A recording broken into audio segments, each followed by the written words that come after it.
her, man. She was screaming. Screaming, Stephen. Why? And I know you feel bad about it. I can see it in your face. What came over you, man? What happened, Stephen? I don't know. I know you don't know. You couldn't control it, could you? I didn't do it. Stephen! How long are we going to continue to do this? You did. The disappearance of Lauren Giddings was first reported to Macon Police Department in Bibb County, Georgia, on June the 30th, 2011. A friend, Ashley Morehouse, called from Lauren Giddings' residence at Barristers Hall, which is an apartment complex for law students located at 1058 Georgia Avenue in Macon, Georgia.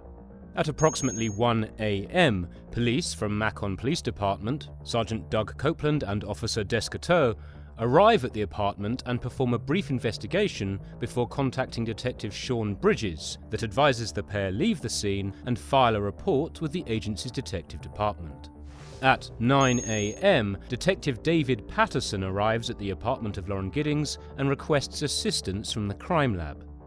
Between 9 a.m. and 9:40 a.m., police have their first encounter with McDaniel while canvassing door to door. Detective Patterson conducted a brief interview of McDaniel in Patterson's cop car. 9:40 a.m., the torso of a female is found in a trash can on the property that is later confirmed as belonging to Lauren Giddings. In an affidavit, Patterson states, "While standing on the outside of the apartment complex, I smelled a strong odour coming from the garbage containers and observed several flies swarming around the trash containers. I immediately recognized the odour to be that of a dead person, which I know and recognise from my training and experience having investigated homicides previously. I notified Sergeant Gatlin, who opened the trash containers, and he found 2 large black trash bags. At this time, Sergeant Gatlin opened one of the trash bags and discovered what appeared to be a human female torso with what appeared to be a superficial cut or wound to the chest. The human torso did not have a head, arms, or legs." An initial statement was taken from McDaniel. Patterson asked McDaniel for consent to search his apartment. Initially, McDaniel declined, stating he had several firearms and was protective of them. Eventually, he consented to a search. The original search of McDaniel's property includes a large samurai-type sword, several knives, a semi-automatic rifle, and 2 handguns that were found on the bed. At 1:40 p.m., Patterson returned McDaniel to his apartment, and they were accompanied by DA personnel. After he was returned by Patterson, McDaniel interviewed with Michelle Quesada of WGXA in Macon. Yeah, Lauren was my neighbor. We're just trying to find out where she is at this point. I mean, no one has seen her since Saturday. I mean, the last time anyone heard from her was an email that she sent out, and no one's heard from her since. Did you see her hang out with anyone at the time, anything like that? I mean, no one has seen her since Saturday. I haven't seen anything. I mean, you always hear noise outside, but it's just people walking by pretty much. And she just recently graduated from Mercer? Yeah, she and I we were both JD students. We graduated back in May. Throughout this interview, McDaniel connects himself with Giddings, except when they talk about her disappearance, then he distances himself. The pause is interesting, because in hindsight we know that the trigger for him killing her was that they had graduated and would soon be moving, which would separate them. What kind of person was she? I mean, what did you see? I mean, she's as nice as can be. I mean, very personable, very much a people person. Do you know any enemies she might have had, somebody that might want to hurt her? No, I mean, we don't know where she is. I mean, the only thing we can think is that maybe she went out running and someone snatched her. Because, I mean, we went over, one of her friends had a key, we went inside and tried to see if there was anything amiss, but I mean, she had a door jamb that was sitting right by it, so there was no sign that anyone broke in. I mean, the door was locked when everyone got here. I mean, we just don't know where she is. What about in the the parking lot area. I know they've been doing a lot of, I think that's where they had recovered the body or whatever they recovered from there. Body? Had you heard, had you seen anything there? Had you seen anything there? I mean, we don't know if this is the same person. You know what I mean? Like, they took out a body there earlier. We don't know if it's the same person or not. So that's why we're trying to ask people if they know who lived there. Are you okay, sir? McDaniels appeared shocked. I believe that shock was genuine, and you're seeing someone panic. This is a natural reaction that anyone might have upon hearing about the body of someone they knew. This shock isn't from concern for a friend, but is from concern for himself. At the same time the news interview is taking place, cadaver dogs arrive, and they begin their search, where they alerted 8 times, including Giddings and McDaniel's apartment, as well as the apartment complex laundry room. Just before the interview begins at 11:08 p.m, search warrants for McDaniel's apartment are being executed. All right, brother. All right. I just got to ask you a few more questions. Okay. You came down earlier tonight, me and you talked, all right. You don't have any weapons on you, do you? No. That's just you are. What's wrong? You know I'm Detective Patterson, right? Yes. Do you remember, put your hands up here, you remember us talking Yes. earlier tonight, right? Yes. You remember me earlier in the day? Yes. When we came down here and talked a little bit and then we left? Yes. Okay. I need to know about this girl right here. You know her? Yes. Who is that? Lauren Giddings. Does she live next door to you? Yes. When's the last time you seen her? 2 or 3 weeks ago. Okay. Was you friends with Lauren? Yes. Look at me when you talk to me, son. Okay? Was you friends with her? Yes. Close friends?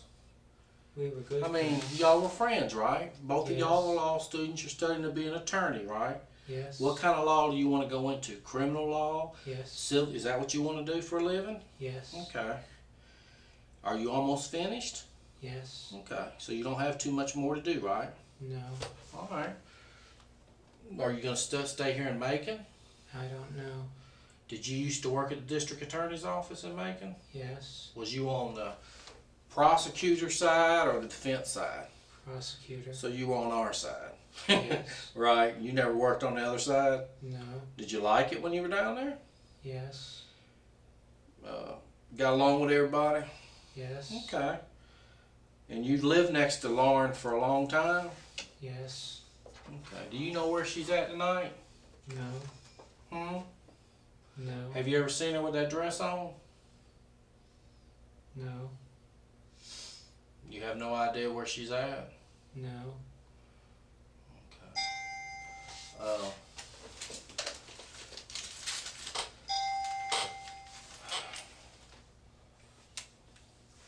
Yes.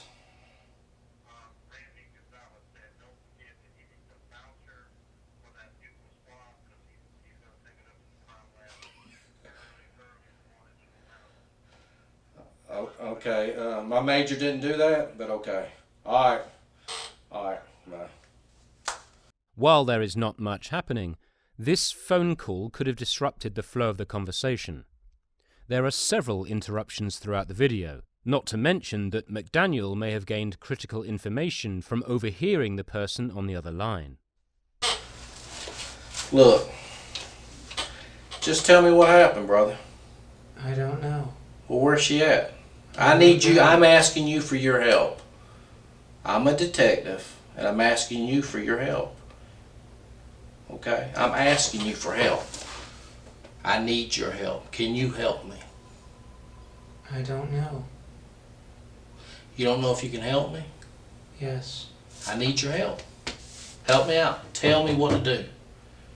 Has anybody asked you for help today? I'm asking you as a friend for help.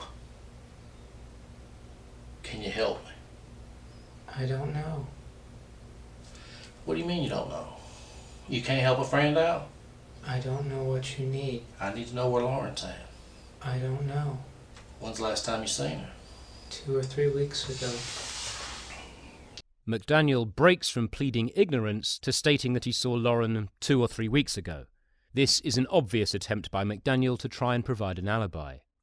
Have you ever seen anybody over her house the last couple nights? No. Okay. If you knew where she was, would you tell me? Yes. What do you think happened to her? I don't know.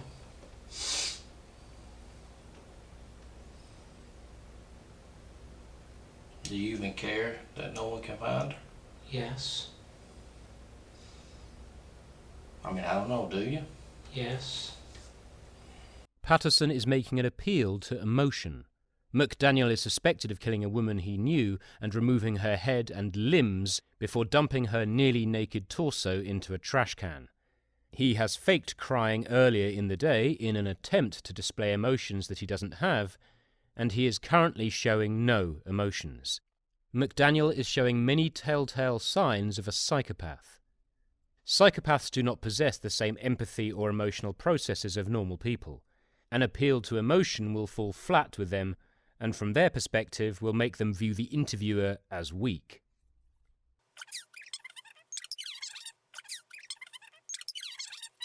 County. My granddaddy. Does he own any land down there? Yes. Okay. And do sometimes you go down there to visit him or something? Last time we met, I went down and visited with my aunt and uncle. This is a simple yes or no question. The answer should have been one of McDaniel's standard yes answers if there was nothing there. This is an indirect yes, which means that he is avoiding saying yes. The only reason to avoid saying yes is because there's something there that McDaniel doesn't want to admit to. Later on, it is uncovered that part of McDaniel's fantasy had included visiting his grandfather's farm on Father's Day and spreading the body parts throughout the woods. What did he do for a living? Was he an attorney like you? He worked for the Southern Railroad Company. Is anybody in your family an attorney? No. You're the only one that went through law school? Yes. Well, that's an accomplishment, don't you think? Yes. I mean, it took a long time, right? Yes. A lot of studying.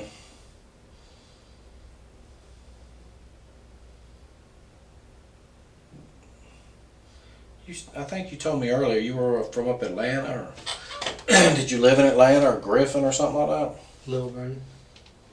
You don't have any family left up there? Yes. Well, who lives up there? My parents. Okay. Any brothers or sisters? My sister lives in Tucker. Georgia? Yes. What's up with the pair of underwear that was in your apartment? That was like a mask. It was cut out like a mask. You cut underwear out to look like a mask? No. For a few minutes, there's some conversation where Patterson appeals to McDaniel's ego and then talks about McDaniel's family.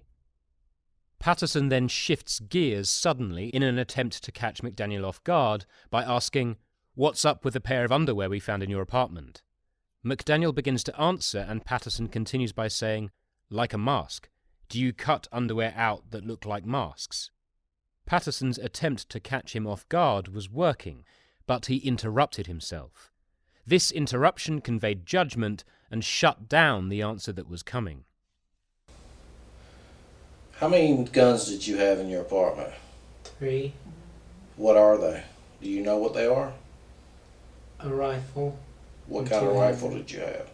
An AK semi-automatic. Where'd you buy it from? Classic Arms. Is that Atlanta or something? Online. Okay. What kind of pistols do you own? EAA Witness. Full size and compact. Okay. What is that? What about the one that was on the bed? That's the full size. That's the full size one. What was the other one? The compact. Where was that at? On the table by the bed. Oh, yeah. Remember I was in there? Mm-hmm. And then you had that samurai sword. Yes. That was just that's not, is it an expensive sword or is it just a No. knockoff? It's just one of the knockoff swords. Yes. And what about the knife? Which knife? The one that was, remember you showed me it was dull? Yes. What kind of knife is that? Because I don't know. Kukri. I mean, where do you get something like that online? I bought it from a friend. Did you have any other knives in the house Yes. that I didn't see? Because you didn't show me no other knives. That's the only ones you showed me. What other knives did I miss? There's a pocket knife that's on the table. Are you a knife collector or a knife person, or No. you just like knives? I used to collect swords. I mean, do you know your swords? Yes. I mean, to sell and trade swords? No. But you just bought here and there? Yes. But you wouldn't consider yourself like a sword expert? No. Okay. There's a series of questions about the guns and knives that McDaniel owned. Instead of the "I don't know" that he generally uses when faced with anything that isn't yes or no, McDaniel answers these questions. This may be a sort of psychological shield. The weapons made McDaniel feel powerful, so he wants to convey that power to Patterson in an attempt to have some authority. Of particular interest, McDaniel had shown Patterson a particular knife a few hours earlier and is not showing reluctance to acknowledge that weapon. That indicates there is a potential connection between the knife and the crime.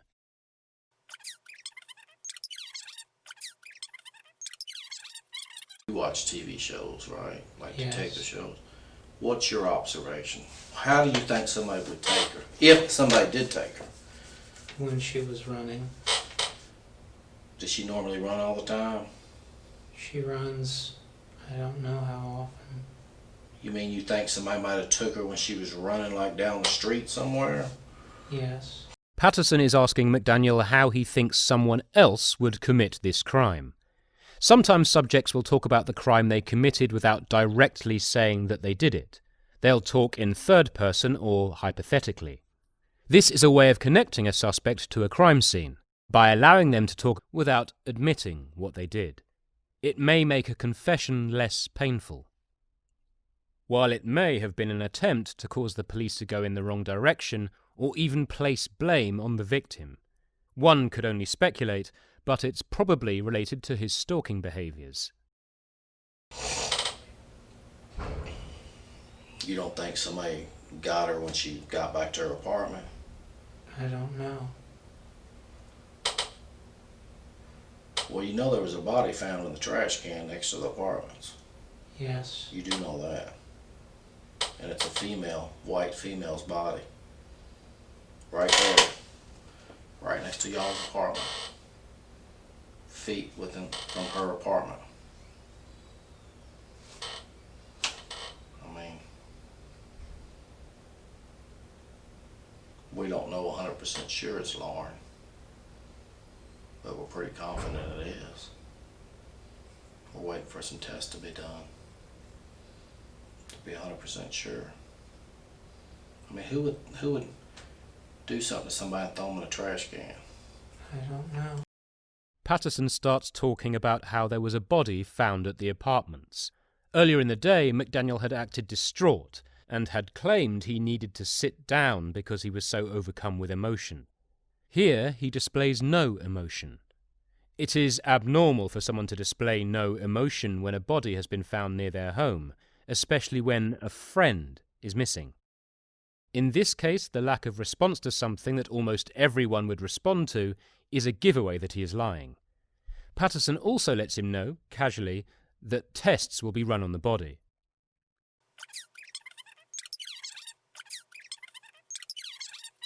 Walmart on the east side of Gray Highway? Or which Walmart do you go to when you go to Walmart? Gray Highway. You don't ever go out to Zeppelin Road? I don't think so. You never been out there? You know where Zeppelin Road, the new Walmart? No. You don't? So you just basically go to the one on Gray Highway? Yes. Okay. Security footage was found of McDaniel on June 23rd buying an anchor at Walmart, even though he didn't own a boat. Patterson is establishing that McDaniel is lying about his whereabouts at that time of the murder. The evidence is contradicting what McDaniel is saying. Do you know where you're at tonight? Yes. Where are you at? Detective Bureau. Okay. And you know why we've been working all day trying to find Lauren, right? Yes. Because her family wants to know where she's at. Yes. And I don't know what to tell her family. So I'm asking you, what do I need to tell her family? I don't know. What do you want me to tell them? I don't know? Huh? You're gonna have to tell me what to tell her family. It's all on you, brother. What do you want me to tell her family? Huh? I don't know. Well, I need to know. I need to know. Okay? If something happened to Lauren and you know, you need to tell me. If you know something. Because I need to know. Because her family's down here wanting to know what happened to her. I don't know.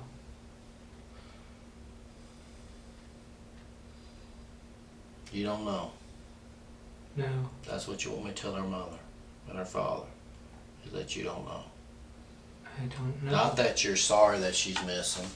Not that you've been trying to help me all day find her. But you just wanted me to tell her I don't know. I don't know. Are you a sorry piece of shit that you want me to tell her that? You got your ass on that fucking news and stood out there and gave a media report that her mother saw about her missing daughter. And you want me to sit there and tell them that you don't know. Is that what you want me to tell them? Because you're all over the news. You sure stood out there and ran your mouth to the news media. But now you're going to get out here and you don't fucking know. You know. You're just a sorry piece of shit that don't give a fuck. Right? No. Well, why'd you tell the media everything? Do you need to see what you told the media today? It was on the 11 o'clock news. Well, I'm asking you. Tell me. I want to know. Although that's what we're all thinking, any tactics that require rapport going forward are out of the window.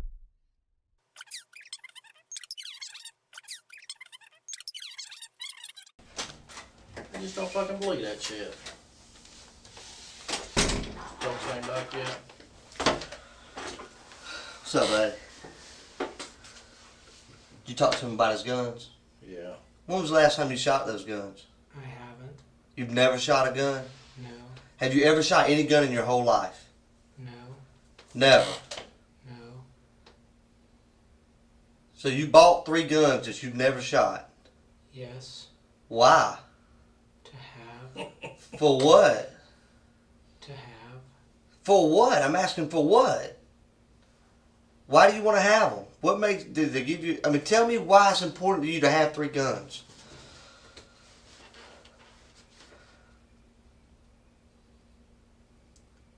That's an easy question.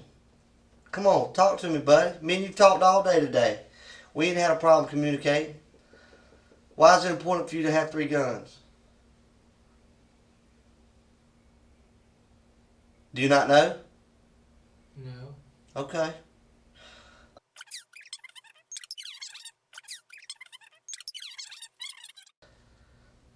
I think that she was a friend of yours. Look at her right here. I think that she was a friend of yours. And I think something happened, Stephen.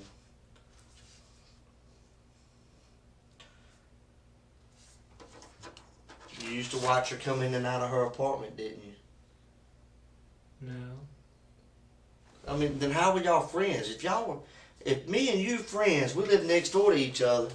Every time I look out the window, see, oh, there's my buddy going in. Because we friends. I'm gonna pay attention to when you come in and out. Didn't you just tell me that y'all were friends? Yes. But you didn't pay attention to when she came in and out? No. Stephen, you're lying. Now you're lying. You're just lying. That's a lie. You ever see her come in and out of her apartment? Yes. You did? When was the last time? I don't remember. You don't remember? Like last week maybe? I don't think so. You don't think so? Stephen, you understand that everything that you're saying here doesn't make any sense at all. None. None. You totally contradict everything that relates to human behavior. We have skills to be able to observe things, to hear things, to see things. There are natural things out there that draw our attention every day. Such as when you're driving down the road and somebody hits the horn, you look around. You know what I'm saying? Yeah. That's just a natural reaction. If you're sitting in your living room, you hear the door slam next to you, you automatically think, my neighbor's home. Right? You're telling me that those kind of things don't happen in your life. You asked if I watched.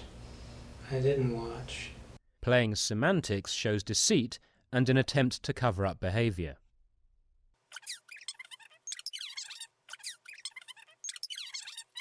You're telling me you looked at a pretty girl like that and you never once thought, ever, man, she looks good. You never thought that? I don't understand.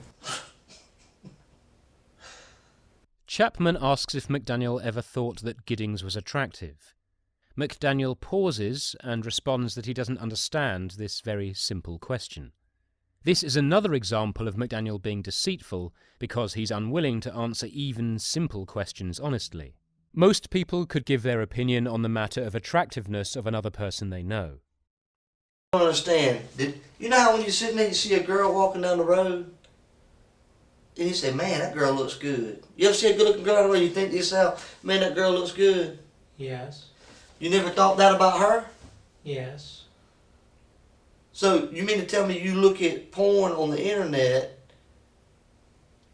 and get off to that, but you never looked at her and said, man, I wonder what it'd be like to have sex with her? Yes. You have? No. Have you ever thought about what it would be like to have sex with Lauren? No. You've never imagined having sex with Lauren? No. Have you ever had sex with Lauren? No. What do you know about that body we found today? I don't know. You don't know?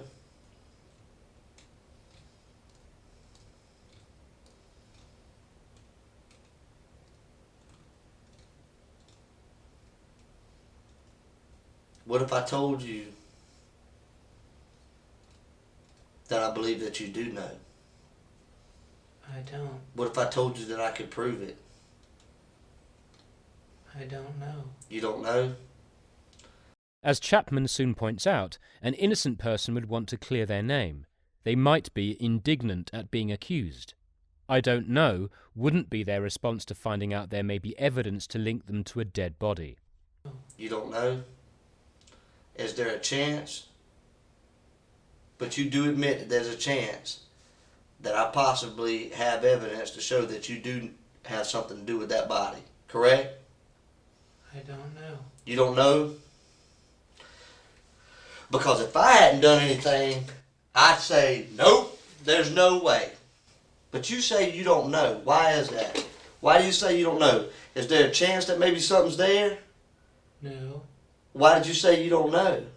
Because I don't know. Because you're worried about something? Maybe something that happened, that maybe something got mixed up with something and you're worried about that? No. Then why do you say I don't know? Because I don't know. How would you not know? If I was asking you, did you just rob a bank? If you didn't, you'd say no, not I don't know, right? Right. So why do you say I don't know? Because I don't know. You don't know if you had anything to do with that body? I didn't. You didn't? No. Are you sure? Yes. What if I said I could prove that you did? I don't know. Could you explain it? I don't know. Today you told an investigator that you were worried about us possibly finding blood in your apartment, didn't you? I don't remember. You did. Now why would you be worried about that? We all looked in Lauren's apartment. Chapman tried to get McDaniel to admit that he told an investigator that he was worried there would be blood in his apartment. McDaniel comes up with the answer, "We all looked in Lauren's apartment."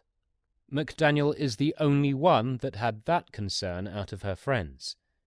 Chapman does a good job explaining why this answer is deceitful to McDaniel. Did you see blood? No. Then what would make you think that there was blood taken over there? Nothing would make you think that unless you saw it. Because, see, I didn't see no blood. None of the other Lawrence friends saw blood, but I know now that blood was there. And now I believe you saw it. You saw that blood. You know that blood was there. And that's why you're worried about it. No. Did you know? Why do you have blood up in the inside of your nose? I don't know.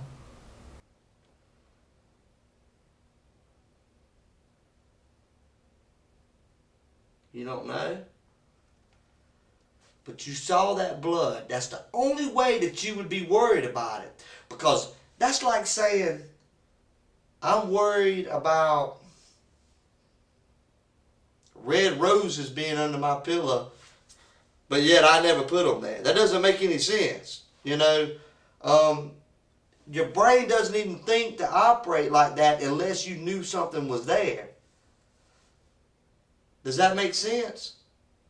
That makes sense to you. You're a smart guy, right? I don't understand. You knew that there was blood in that apartment. No. Yes, you did, Stephen.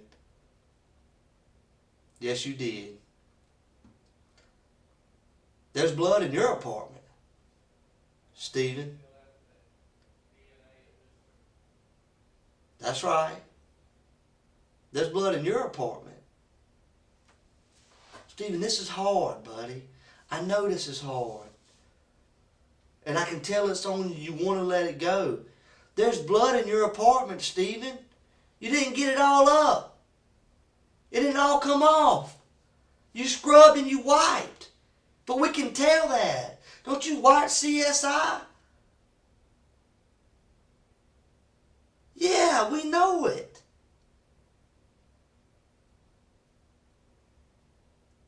Stephen, why is there blood in your bathroom? I don't know. Yes, you do know. Why, Stephen?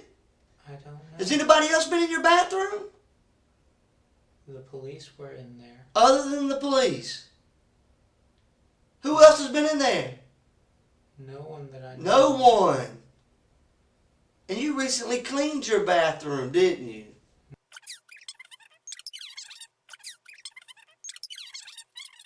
I've made mistakes in my life. It's not even normal to say you've never hurt anybody. Sometimes people get mad and they say things they don't mean to say. It hurts. You never kicked a dog or a cat? No.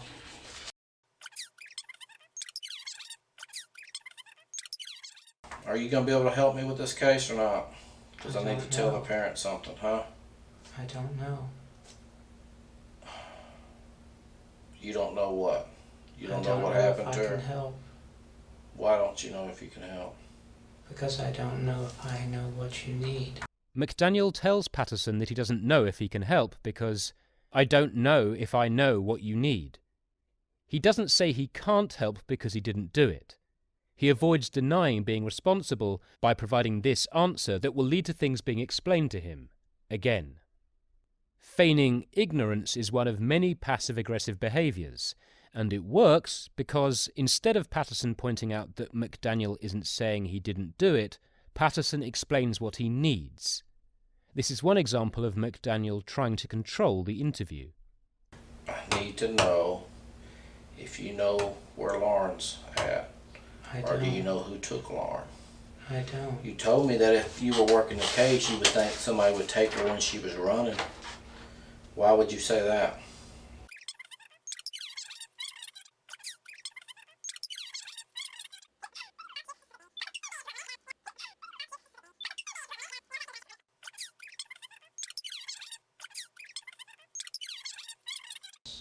Y'all good friends? Yes. How good of friends are y'all? We're friends. Like, how good of friends? I don't understand. You don't understand? You don't understand how good of friends y'all are? I don't understand what you're asking. How good of friends are y'all? We're friends. Are y'all close friends? Are y'all just acquaintances? Y'all study? I mean, how good of friends are y'all? We're friends. Are y'all really good friends? I don't know. You don't know? How do you not know if you're not a really good friend? Let me ask you this. Maybe you're saying that because you don't know how she feels about you. How do you feel about her? Do you consider her a really good friend? She's a friend. But not a really good friend? I don't know. You don't know? How do you not know? I don't know what you mean by really good. Are y'all really close? No. No, you're not? No. Chapman begins to ask about the friendship between McDaniel and Giddings. McDaniel is unwilling to give any details. This unwillingness to provide any details shows deceitfulness and resistance. At this point, McDaniel takes control of the interview. He's making Chapman define exactly what he wants before he'll give any answer. This doesn't give the investigators any more information and just serves to frustrate. So y'all, you never told her any of your personal business? No. She ever tell you any of hers? No. You ever see her upset? No. She was always a happy person, wasn't she? Yes.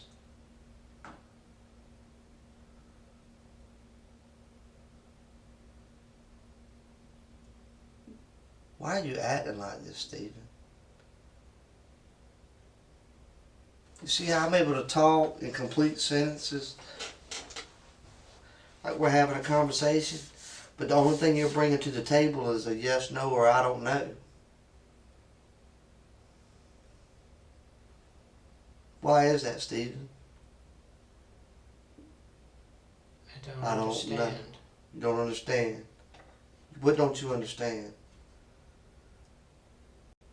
I want to be able to help you to be able to communicate with me better than that, Stephen. I feel like we can help each other.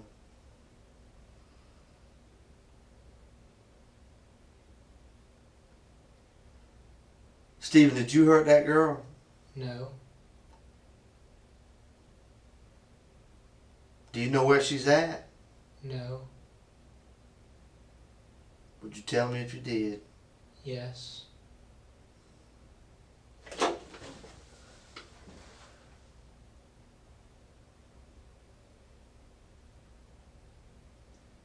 Have you lied to me at all in this interview? No. Yes, you have, Stephen. Yes, you have. When you say you don't know when the last time you cleaned your bathroom is, that's a lie. When you say you don't know the last time you saw her coming in and out of her apartment, or you don't notice whether or not she comes in and out, that's another lie. Your door's only a few feet from hers.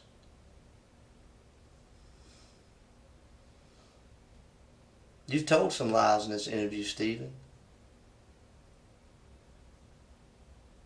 Without a doubt. When was the last time you did laundry? A few weeks ago. You ain't washed clothes in a few weeks? Yeah. Why? I have a lot of clothes. No, you don't. That's another lie.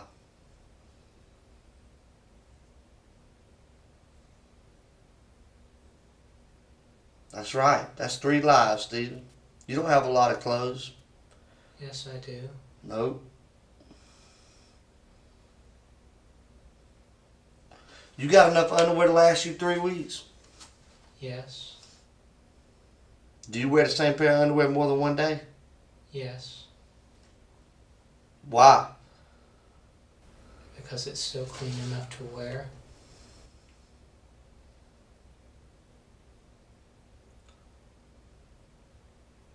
Stephen, I appreciate you coming down here today and talking to us, okay?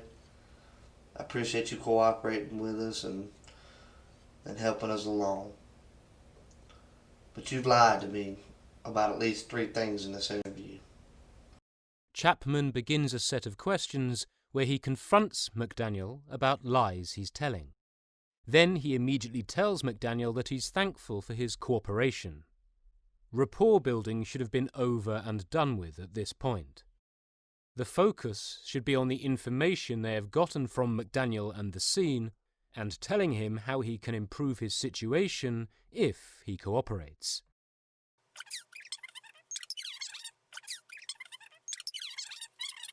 Beautiful girl right here, Stephen. That was your friend. Nothing. You gonna let things go down like this? I don't know what you want. I want the truth, Stephen. I don't know where she is. Let me ask you this. I truly believe you don't know where she is right now. Where was she yesterday? I don't know. Liar.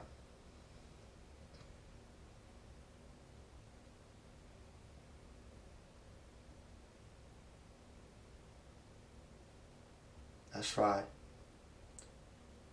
You're lying.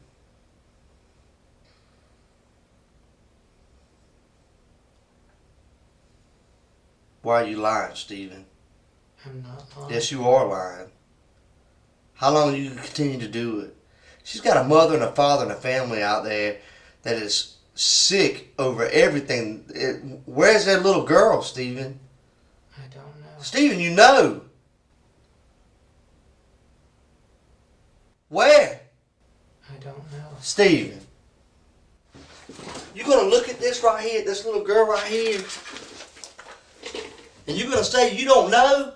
I know you know. I don't know. Yes, you know. What are you going to say tomorrow when I say we got your hair with the body?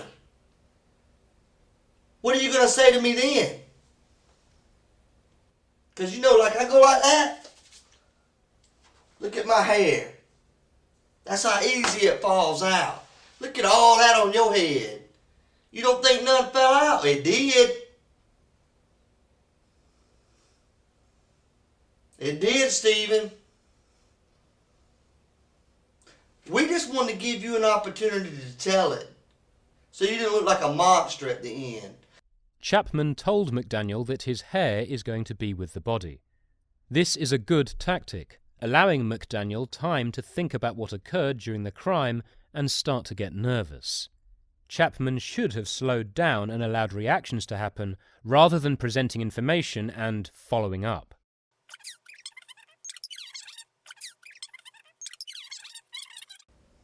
You hurt this girl.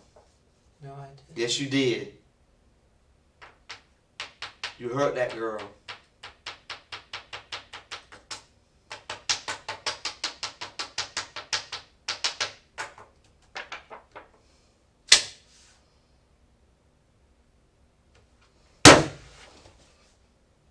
Why'd you hurt her, Stephen? I didn't. You hurt that girl. Did you try to make her have sex with you? I didn't. Huh? Who did it? I don't They know. got your hair? They steal your hair and take it over there? Stephen, they steal your hair?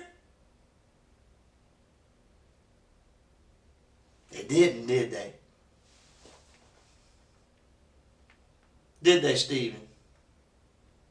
Chapman points out that there's evidence that McDaniel did it, and then asks if someone stole his hair and put it there. McDaniel is silent for a second. Had this interview been conducted in a different way, this would have been another good time for silence while McDaniel has to think about how they're going to know that it was him.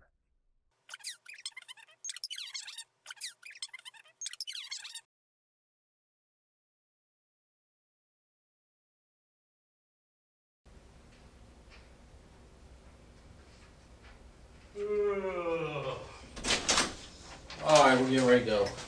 I just need to discuss a few more things with you. You know, the reason why we're down here is because Lauren's missing, right? Yes. I just need you to please tell me. Give me where I know earlier today you told me you stayed home all weekend, right? In your apartment. Yes.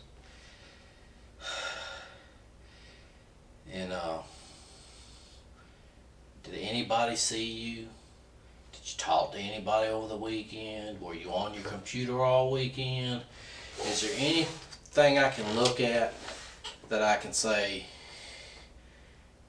he couldn't be involved because he was on the computer, or he was online on a porn site, or he was online doing college work, or anything that would exclude you as being involved altogether? I mean, did anybody see you this weekend at the house? Did you go out to get a newspaper? Did you wave to a neighbor, or you just locked yourself in all week? Yes. Nobody saw you? No. I mean, what do you just stay in the house all day? Yes. I mean, what do you do all day in the house? Play video games. By yourself? Yes. You never talk to anybody on the phone or anything? If they call me. Well, who calls you? Parents. I mean, you've always done that your whole life? You don't have no friends? I have How can you go friends. your whole life without a friend? I have friends. Where they at?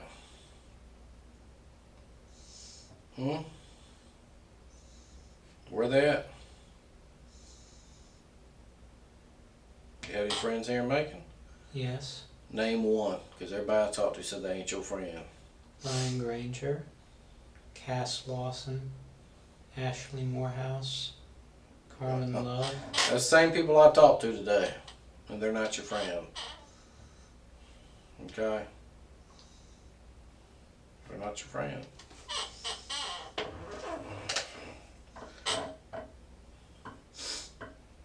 I mean, it's all over anyways. I just wanted to know what was going on tonight. The game's over. I mean, we know what you did to her, so we just want to know if you were going to tell us or not.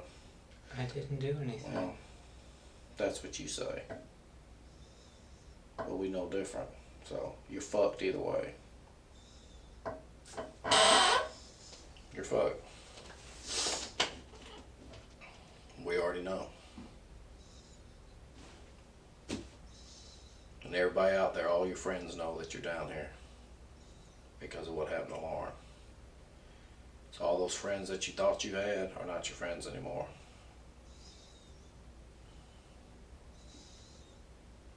Okay, there'll be no more video games. Alright?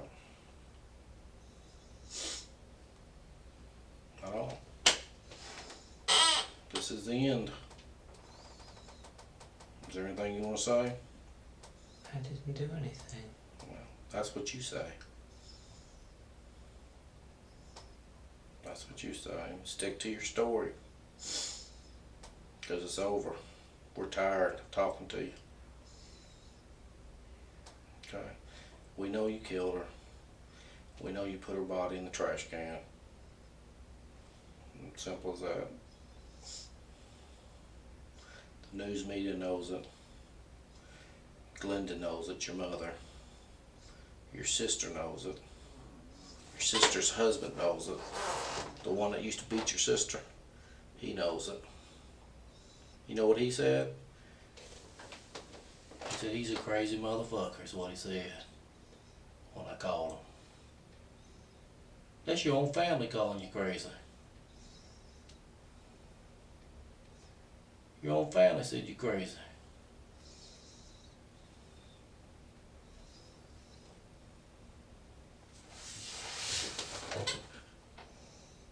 Nobody wants to see you. Nobody's coming to visit you. So you can sit there with that dumb look on your face. But it's over. You enjoyed yourself and it's all over now. Okay? Anything you want to say? I don't know. I didn't do anything. Well, that's what you say. But I'm telling you, you did. Okay? Simple as that. You're not in charge, I am. I just took it away from you. That's one thing you can't change, brother. You can't change that. You are no longer in charge of anything.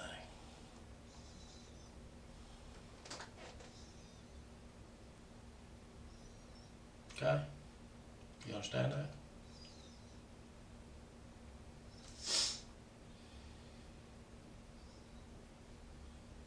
Yeah. Talk to Glenda. She's crying.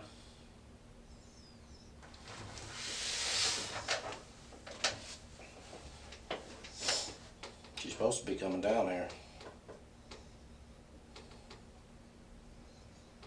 I told them the whole story. And they told me what you used to tell them about your next door neighbor too.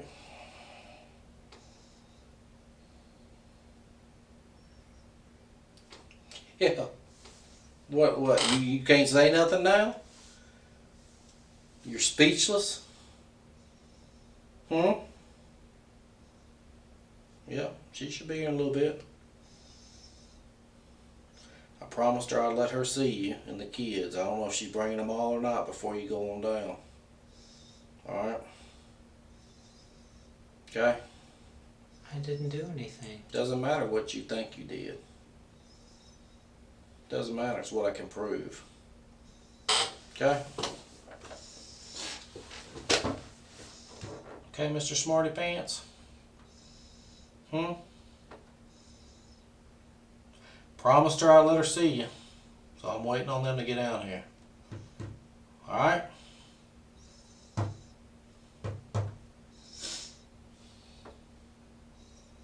Okay? I'm taking Glenda's statement about what you used to tell her about your neighbor. About what you used to tell her about your guns and your knives and your sister's husband's coming. 'Cause he said you crazy. Your sister is married still, right? Yes. He used to beat her back in the day? I don't know. Well, you sit in here and think about it for a little bit, okay? Okay. Got plenty of time to think now, don't you? Yeah. Got plenty of time to think. You thought you were smarter than everybody else, but you're not.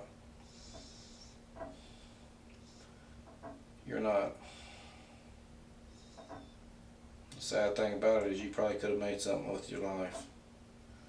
But you chose a different route because, one, you don't have a girlfriend, and two, you're never going to get a girlfriend.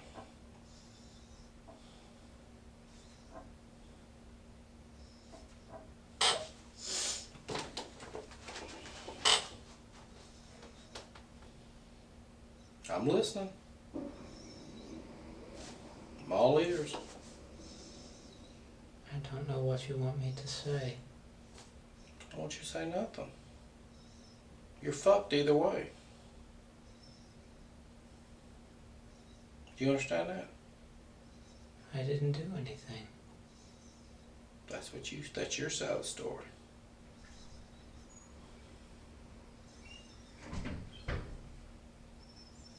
That's your side of the story.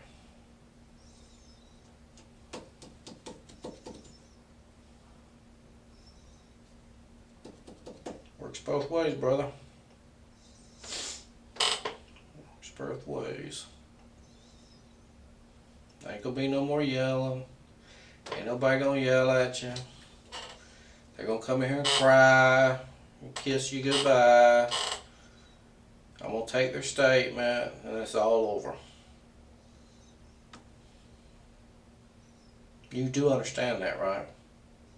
I didn't do anything. That's what you say. That's what you say. Because you haven't told us anything.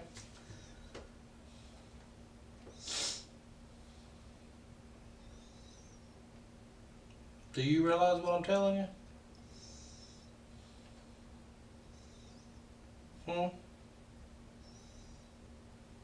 Okay. Well, you sit there and think about it a little bit, okay? I'll come back and check on you.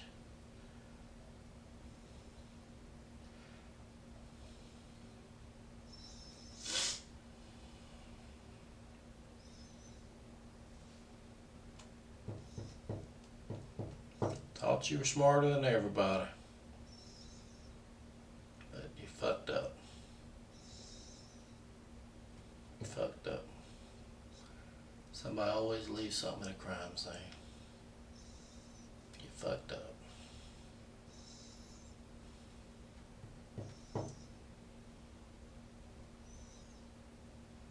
You fucked it up.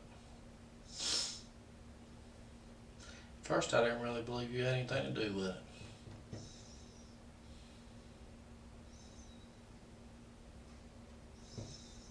I said, man, it couldn't have been him. He used to work down the DA's office with us. He's a good guy. He used to help us out. Friendly guy and everything. Couldn't be him. He couldn't have done something like that.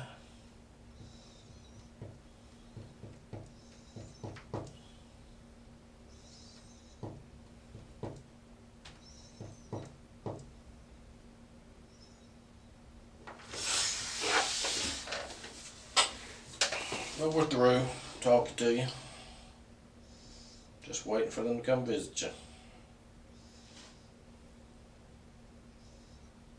Are you through with your little show you've been putting on all day?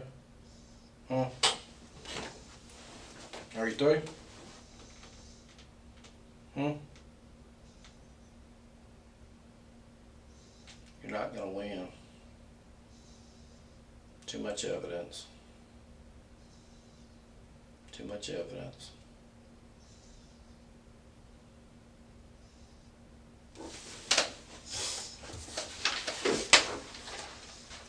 Appreciate you talking to me though. Just hang tight. Look, Glenda will be down here in a minute. I'll usually take her to drive down the interstate. I don't know. Well, hang tight, okay? Okay.